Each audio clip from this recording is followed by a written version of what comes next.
Sejam bem-vindos à reunião de estudos do GEDMA. Texto discutido: Uma teoria sobre o capitalismo global de William Robson. Economia mundial, o autor explica, que foi o momento que foi caracterizado pelas economias nacionais. E essas economias nacionais estavam vinculadas umas com as outras através de comércios e finanças no mercado internacional integrado. Ou seja, cada país tinha o seu sistema próprio, de produção. O dinheiro que entrava, a produção, as mercadorias produzidas, todas elas estavam dentro das fronteiras nacionais. Então era um sistema de produção que ele era caracterizado principalmente, era um conjunto de sistemas de produção nacionais. E esses sistemas de produção nacionais se integravam com outros sistemas nacionais e formavam uma rede internacional, de intercâmbio de mercadorias. E assim girava a economia, digamos assim.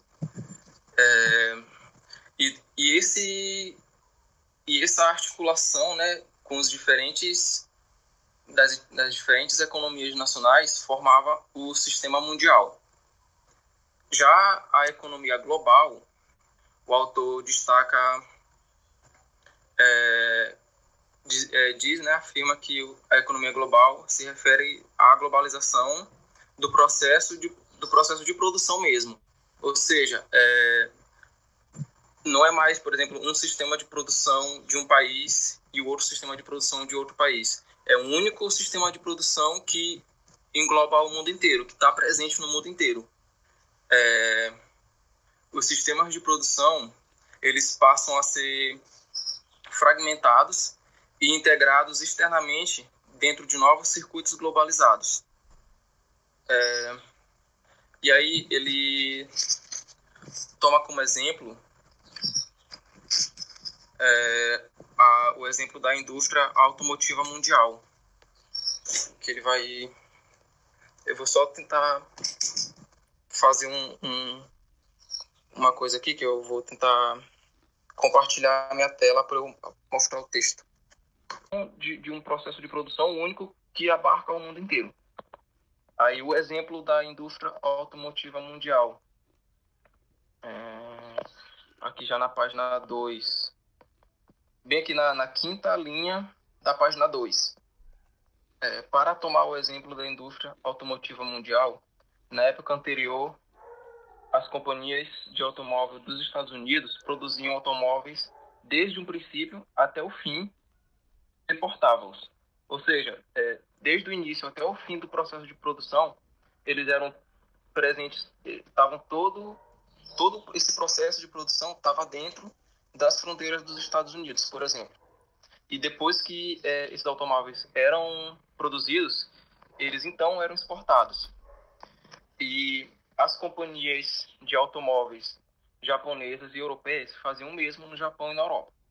Mas no final do século XX, o processo de produzir um automóvel descentralizou e fragmentou em inúmeras fases diferentes de produção, e que estão dispersas por todo o mundo.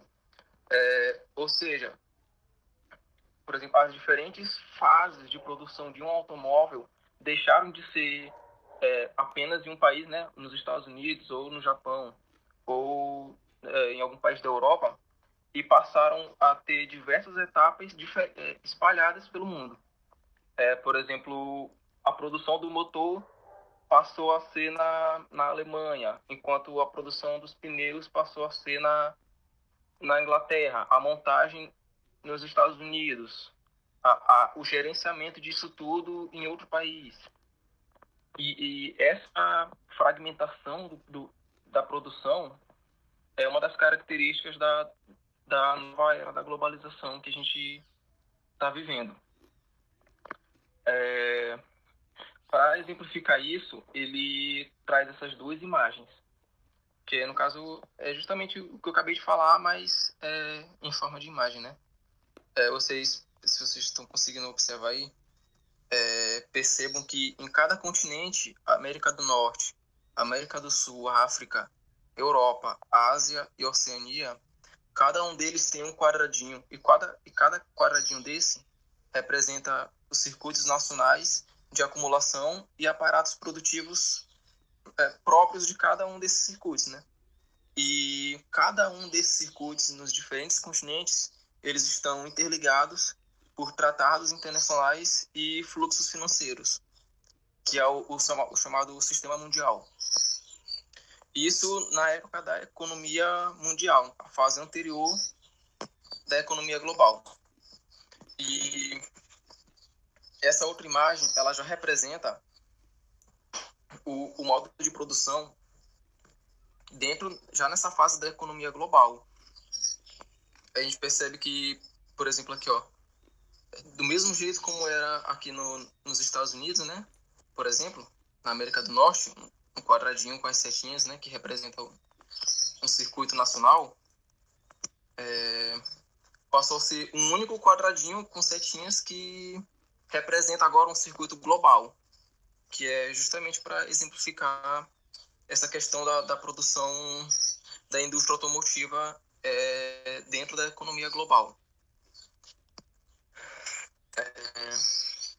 Pois bem, aqui em seguida, o autor, o William Robson, ele traz algumas referências teóricas, né, algumas concepções teóricas sobre a globalização. E, inclusive, ele destaca que, digamos que umas controvérsias teóricas, visto que essa questão da globalização ela não é um consenso no mundo. Tem as escolas de pensamento que defendem que a globalização ela está superestimada, né? E afirmam que o atual período, ela na verdade é uma extensão quantitativa de padrões históricos que vem acontecendo.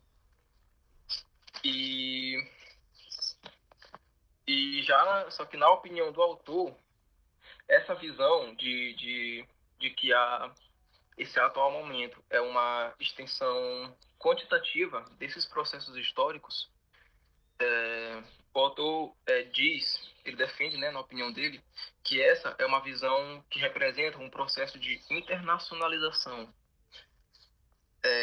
e que a globalização do processo de produção mesmo representa a transnacionalização.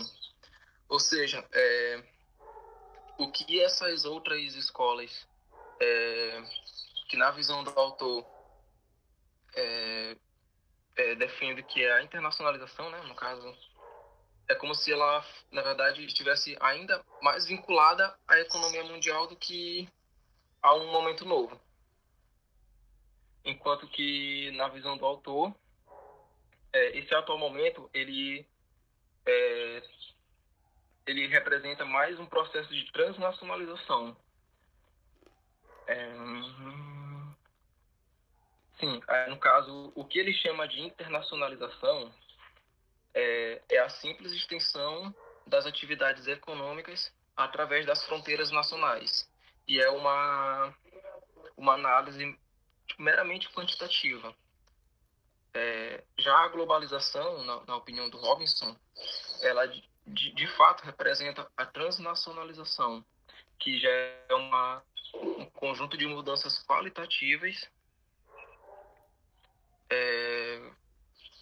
porque além da extensão geográfica, no caso a internacionalização, que é uma mudanças quantitativas, elas quase que se referem apenas à extensão geográfica da produção econômica. Que por isso se encaixa mais no modo de economia mundial, que é o modo anterior ao da economia global. Já a globalização, né, que representa a transnacionalização, além dessa extensão geográfica para além das fronteiras, ela engloba também uma integração funcional das atividades internacionalmente dispersas. Ou seja, a integração funcional de atividades que estão dispersas ao longo da superfície do globo, significa que cada uma dessas diferentes etapas espalhadas ao redor do mundo possui uma função dentro do circuito de produção global de uma determinada área, por exemplo, a indústria automobilística, né, para se mantendo ainda no exemplo. Tá tudo bem até aqui? Tá rápido demais? Tá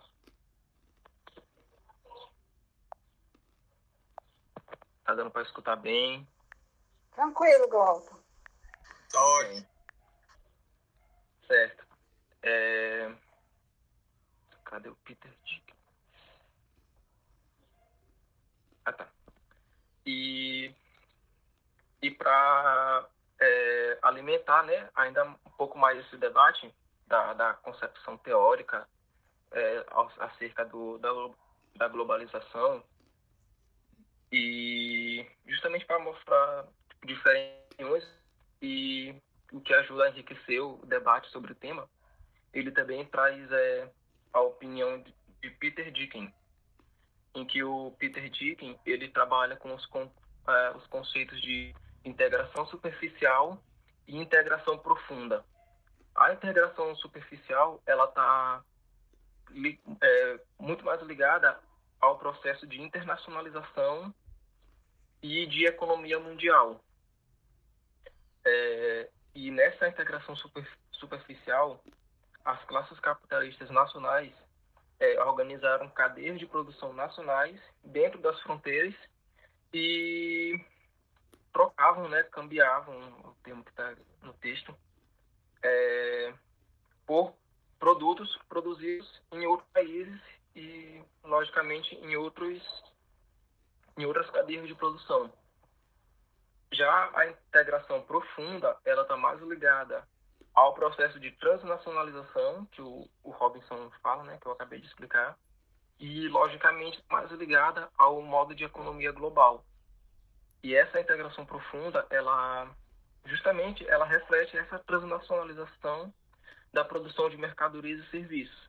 E vai de encontro ao próprio conceito de transnacionalização que o William Robinson explicou, que eu acabei de falar aqui.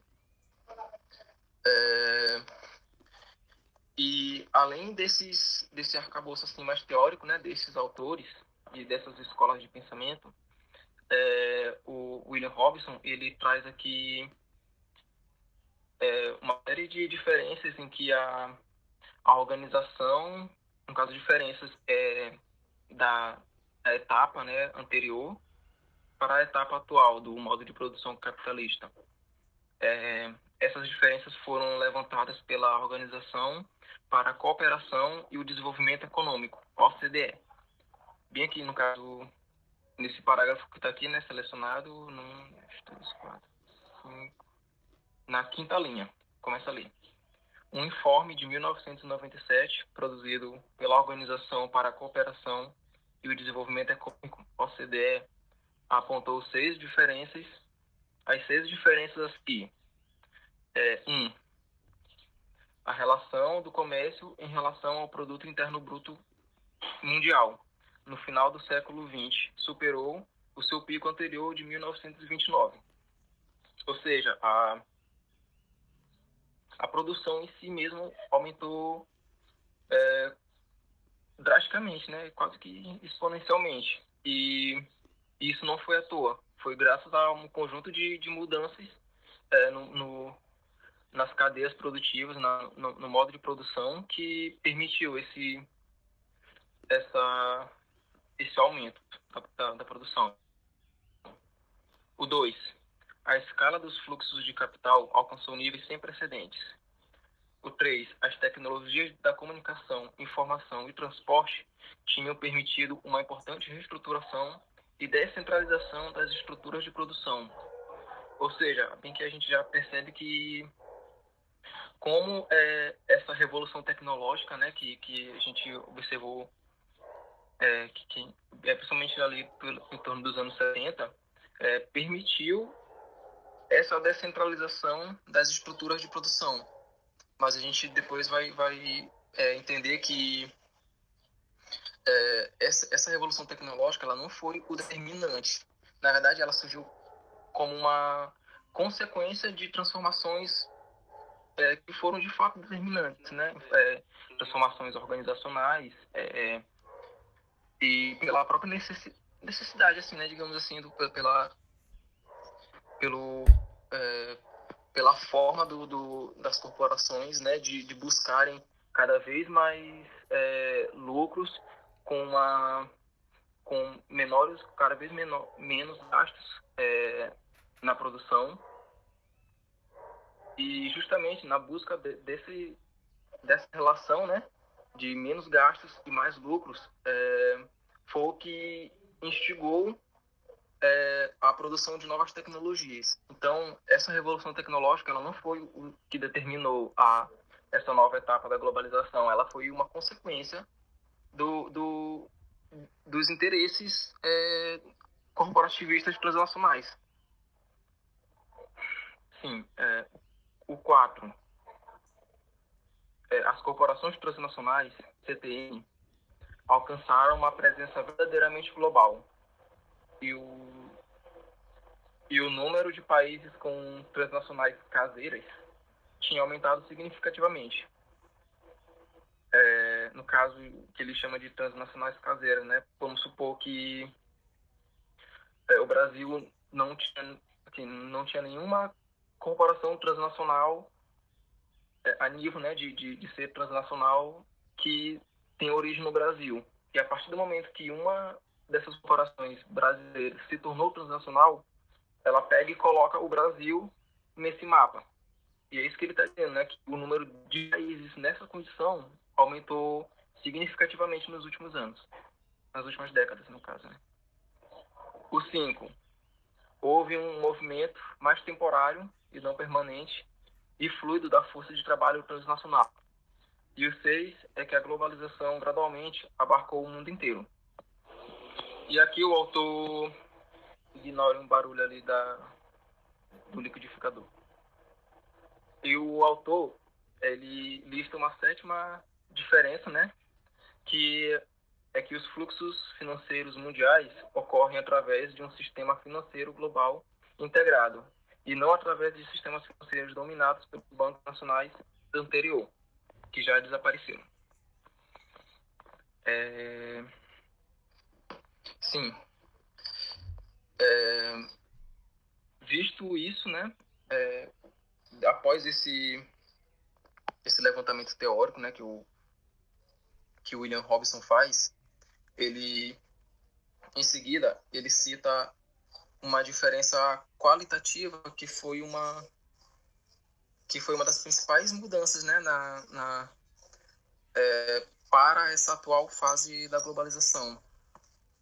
Ele afirma que a globalização da produção implica na fragmentação e descentralização de cadeias de produção e sua dispersão e integração funcional, que é o que caracteriza a globalização. Certo?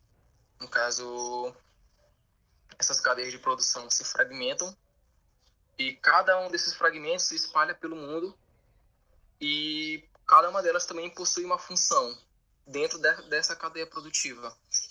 E, paralelo a isso, ao mesmo tempo que acontece essa descentralização, né, da cadeia produtiva,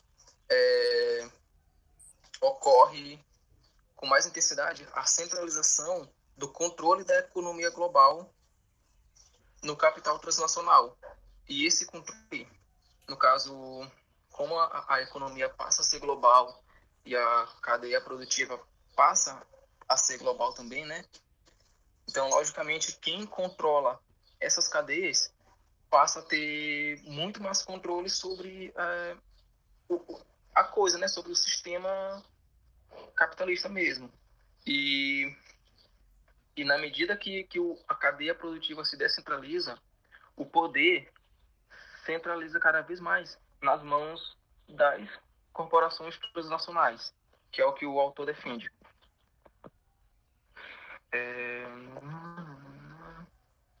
Tudo bem até aqui. Continuar. Aqui ele traz uma um esquema de Marx para a produção capitalista, que é o circuito do capital. Ele usa isso para exemplificar, né, como essa fórmula era aplicada no modo de economia mundial, a fase anterior, e como essa fórmula está sendo aplicada agora no modo de economia global. A fórmula é essa bem aqui. O D é dinheiro, no caso dinheiro que é aplicado em mercadorias, que é o M. Essas mercadorias para permitir a produção, P, e essa produção vai gerar novas mercadorias, que é o M1, que serão vendidas e com essa venda, né, vai gerar o D1, que é o lucro, né, digamos assim, mais dinheiro que volta para o início da fórmula. Aí a próxima fórmula já vai ser D1, M1, P, M2, D2, por exemplo, e por aí vai. O William Robson, ele destaca que na fase de economia mundial, essas 3 primeiras fases, elas se davam dentro das fronteiras nacionais. No caso, o dinheiro inicial, as mercadorias para a produção e a produção mesmo se davam dentro das fronteiras. O M1, que é a mercadoria produzida, ela se dava fora das fronteiras, né? As mercadorias, em geral, elas eram exportadas para serem vendidas fora das fronteiras, que é o que caracteriza a integração com outros circuitos nacionais ao redor do mundo e que formavam o sistema mundial. E o dinheiro... Oi? Só para ajudar aqui, esse primeiro M aqui, você tem D, M, P. Esse primeiro M aqui é a matéria-prima que vai ser necessária para a produção industrial, entendeu? Só para deixar mais claro. E aí, então, eu tenho a matéria-prima, ela passa pelo processo produtivo e ela se transforma em mercadoria. Sim, tudo bem. Se bem que bem aqui, ó. Tá bem aqui o cara aqui, ó. De mercadorias. Enfim. Pois bem, aí...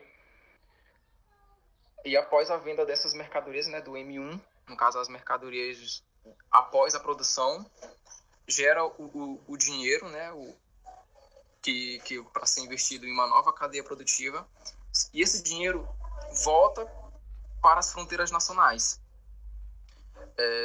Isso esse circuito, né, essa fórmula dentro do modo de economia mundial. Já no modo de economia global, essas 5 etapas ocorrem espalhadas pelo mundo. O dinheiro que para ser usado na compra de matéria-prima vem de vários locais. A matéria-prima exportada extraída, né, sei lá, explorada mesmo de vários locais ao redor do mundo. A produção, como eu já falei, né, através da integração funcional, é produzida em várias partes do mundo. Logo, as mercadorias saem também de todos os lugares e o dinheiro circula. No caso, então, essa é a principal diferença, né, da aplicação dessa fórmula de Marx nos 2 modos de economia. No caso, a economia mundial e a economia global.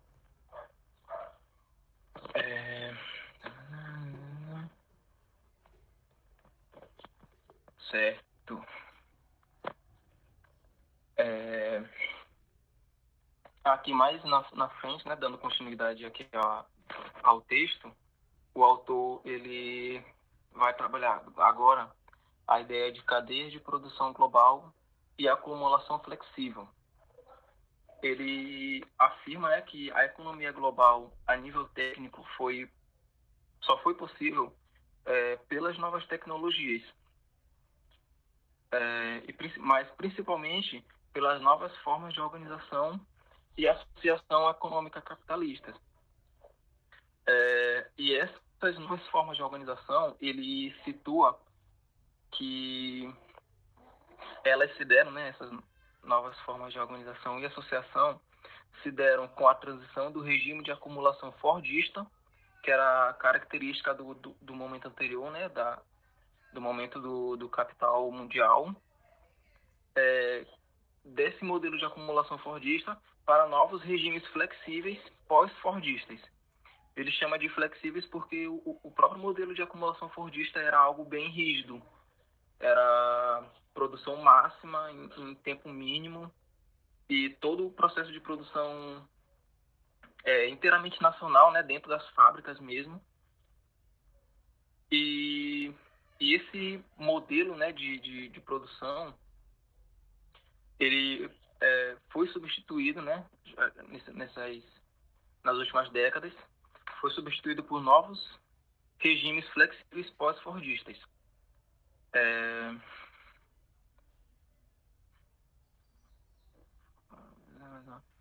Sim, e essa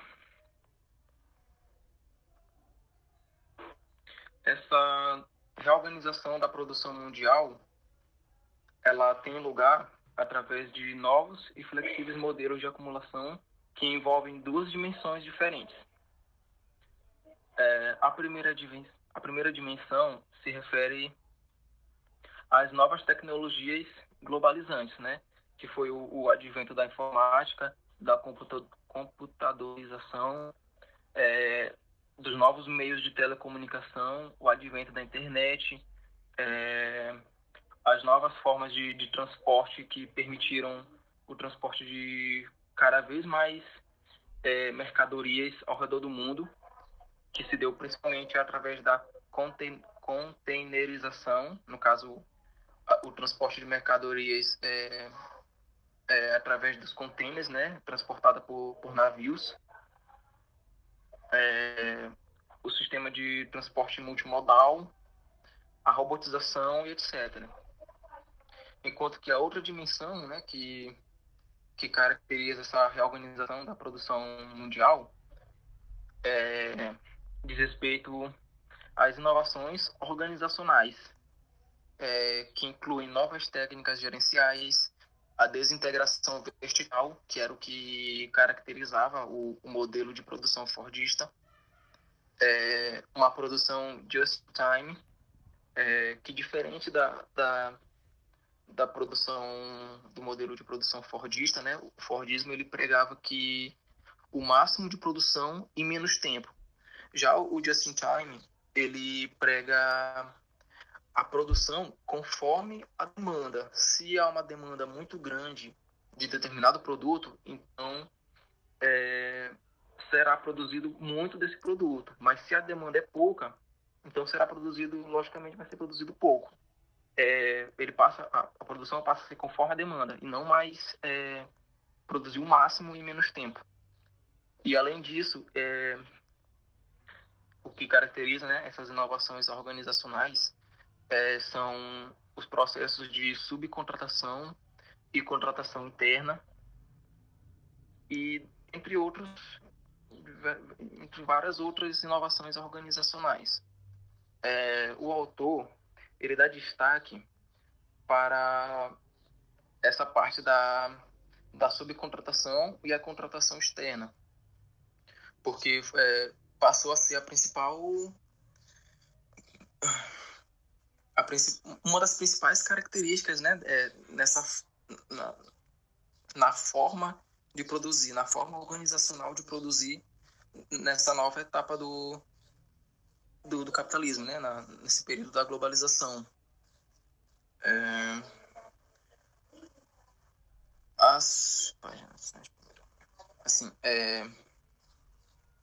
Esse modelo de subcontratação e contratação externa, por exemplo, estou lendo aqui nesse último parágrafo aqui da página 6.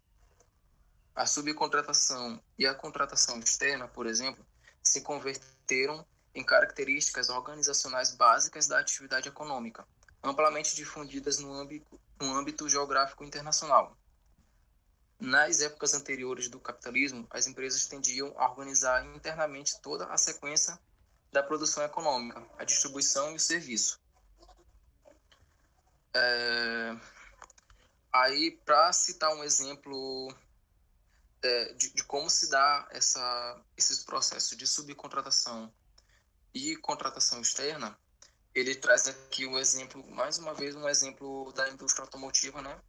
Que é o caso da própria Ford Motor Company, que é a produção de carros da Ford, né? Que é inclusive o que teve como fundador o Henry Ford, que foi o cara que idealizou, né, esse modelo de produção fordista. Tanto é que o nome fordista vem do nome dele. Eu vou continuar lendo aqui, lá na primeira linha. Para utilizar de novo o exemplo da indústria automotiva, a Ford Motor Company criou suas próprias fábricas de componentes, motores, transmissão e carrocerias. E, além disso, operações de fornecimento, engenharia e procedimentos de desenho, etc. O processo de produzir um carro esteve integrado verticalmente e residia dentro da fábrica. Isso situado dentro do modelo de economia mundial, anterior à globalização. Sob os modelos de produção flexível, já agora no momento de globalização, a maioria destas atividades, no caso dessas atividades no processo de produção, né, da Ford Motor Company, a maioria dessas atividades são contratadas externamente com outras empresas especializadas em uma ou outra atividade. A segunda empresa vem a ser um provedor subcontratado pela primeira e pode também ser subcontratado por outras empresas. E a partir daí, né, a gente já percebe que dentro de uma única cadeia produtiva pode fazer parte,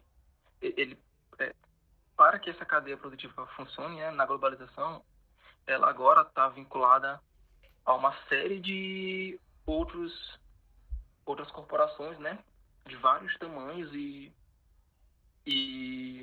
espalhadas pelo mundo todo, em que elas se interligam entre si através dessas subcontratações. Aí um pouco mais aqui, ainda no mesmo parágrafo, um pouco mais embaixo, a primeira linha ali bem no meio, lá em cima. Desse modo, a velha hierarquia vertical se converte em uma rede de trabalho horizontal. Serviços contábeis, desenho, publicidade, financiamento, comercialização, operações de produção individual, etc., são agora extensamente subcontratadas, ao invés de se organizar dentro da típica corporação transnacional. E é justamente essa rede de trabalho horizontal, né, que se dá através dessas subcontratações, que é hoje uma das principais características da economia global nesse período da globalização que a gente vive hoje.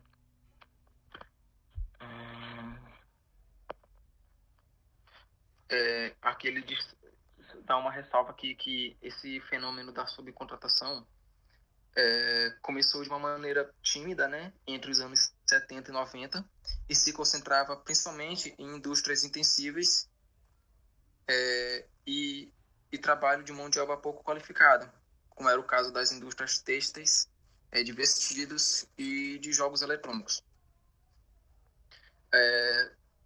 Só que foi um fenômeno que dentro, assim, na lógica das corporações transnacionais, né, e na lógica do atual momento de globalização, foi uma rede assim que, digamos assim, né, para eles deu tão certo que rapidamente se expandiu para atividades econômicas mais avançadas e abarcando hoje produção na verdade, hoje mesmo abarca qualquer tipo de cadeia produtiva dentro da globalização. Aqui ele cita cadeias econômicas bastante avançadas, né, como questão de produção de semicondutores, fabricação aeroespacial e nas redes de computação. Ou seja, em todas essas cadeias produtivas, em qualquer cadeia produtiva que a gente vá pensar hoje em dia, a gente pode observar essas redes horizontais que são geradas, né, por esse processo de subcontratação. E esse processo de subcontratação, essa estrutura de rede horizontal, ela não está restrita apenas às corporações transnacionais. A gente observa isso também nos próprios órgãos estatais, que também se valem de subcontratações, já nos moldes mesmo do que a gente chama do que a gente conhece por terceirização, justamente de terceirizar, né, dar a terceiros, a outras organizações, determinadas funções do funcionamento do determinado órgão, como é o próprio caso da UFMA, que terceiriza serviços de limpeza, de fornecimento, né, de produção e fornecimento da alimentação e de segurança. Quem faz esses serviços para a UFMA, né, como a gente sabe, não são profissionais estatais, né, contratados da UFMA, são empresas privadas que são contratadas pela UFMA para prestar esse serviço terceirizado. Desculpa.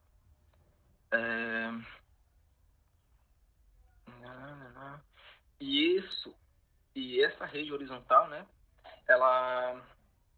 ele só cita aqui, né, mas ele destaca que isso ele vai falar nos capítulos seguintes, que isso gera uma nova relação capital-trabalho, mas que a gente pode ter uma certa noção, né, de como se dá nessa relação. Eu vou ler esse capítulo aqui, no caso. Esse parágrafo. Que justamente ele fala dessa nova relação capital-trabalho que passa a ser possível, né, com essa rede de subcontrações características da globalização. Vou ler aqui o parágrafo agora. No centro da acumulação flexível, há uma nova relação capital-trabalho. Na economia global, sob este esquema flexível, os trabalhadores são tratados cada vez mais como um componente subcontratado, no lugar de serem considerados como parte integrante e interna das organizações contratantes. A reestruturação do processo de trabalho, associada com a acumulação flexível pós-fordista, a qual alguns se refere como precarização ou informalização global do trabalho, traz consigo sistemas alternativos de controle da mão de obra e diversas categorias contingentes de mão de obra. Tema que retornarei nos próximos 2 capítulos, que é o que ele diz. Basta apontar aqui que a globalização produziu transformações nas relações de poder mundial entre capital e trabalho. O novo poder relativo do capital global sobre o trabalho global está sendo fixado em uma nova relação global capital-trabalho.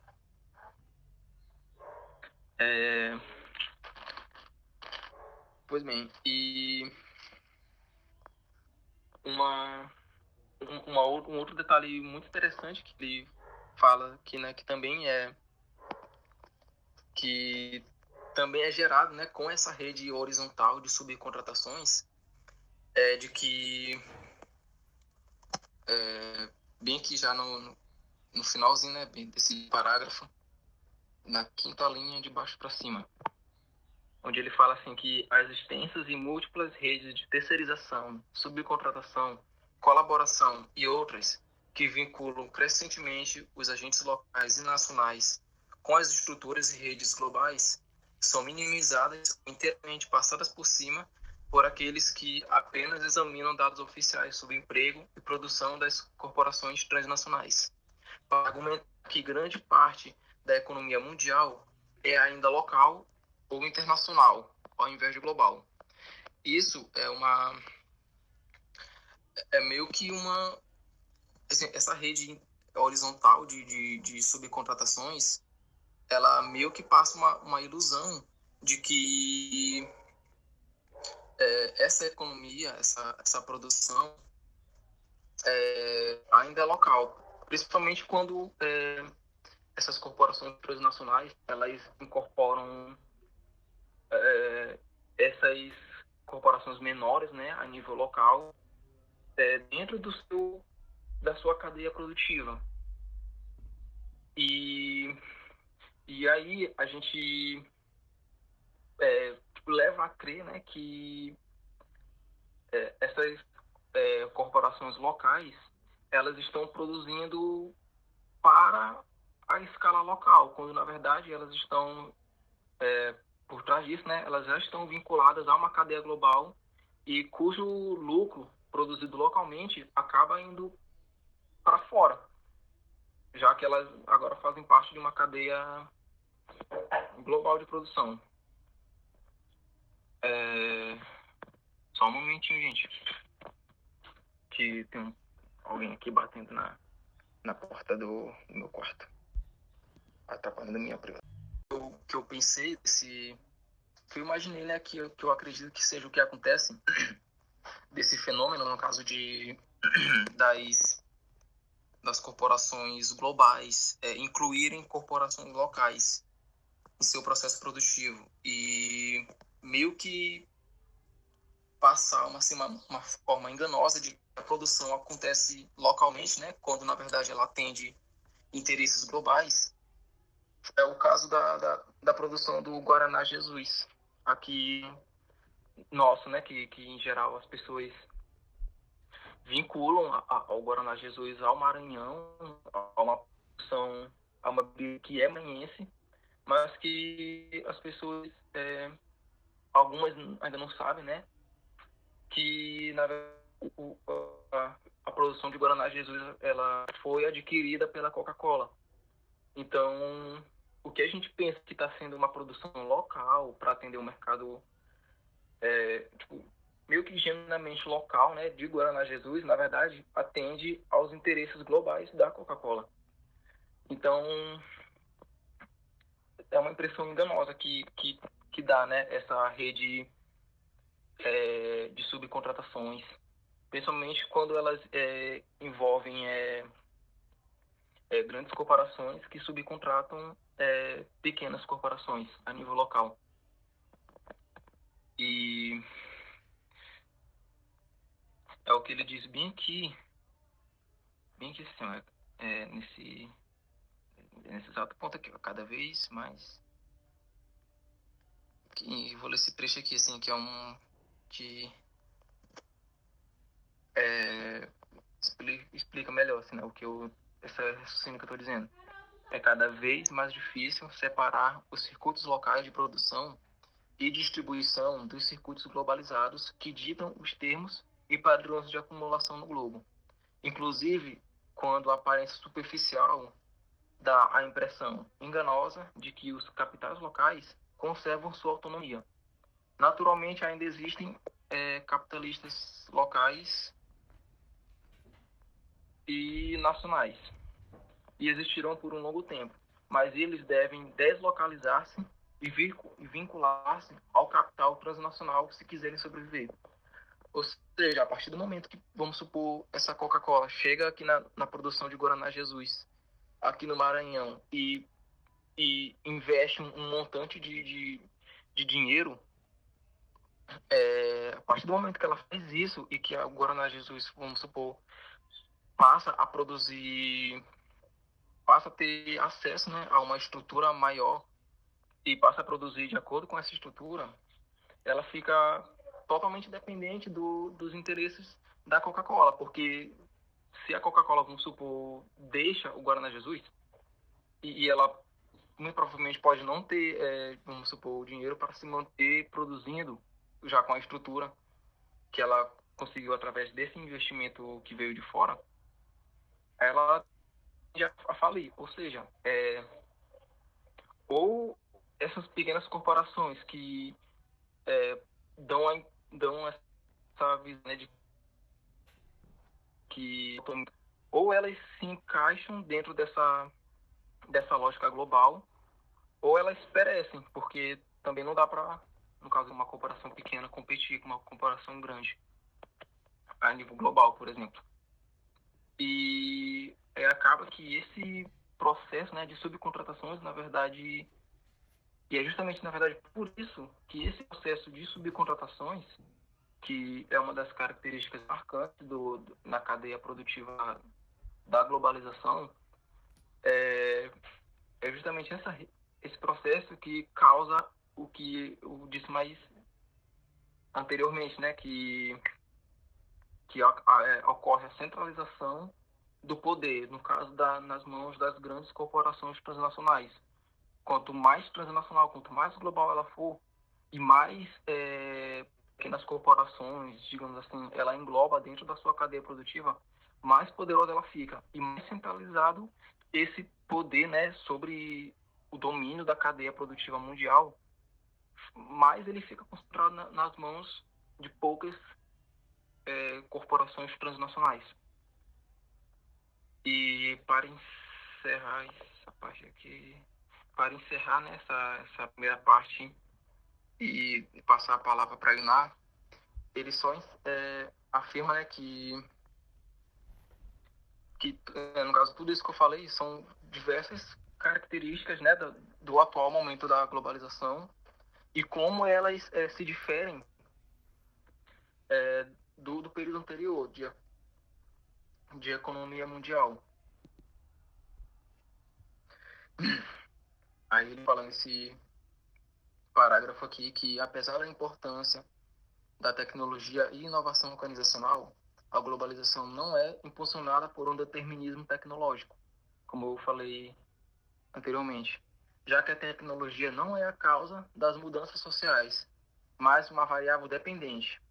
Em outras palavras, os capitalistas e governos recorrem à invenção e aplicação de novas tecnologias em resposta a algo além do que sucede na sociedade e que engendra o desenvolvimento tecnológico.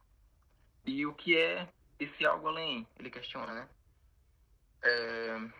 A dinâmica da globalização econômica, incluindo o desenvolvimento de novas e inovadoras tecnologias globalizantes, é gerada pela necessidade do capitalismo, impulsionada pela concorrência e a luta de classes, de maximizar lucros mediante a redução do custo de mão de obra e de outros fatores.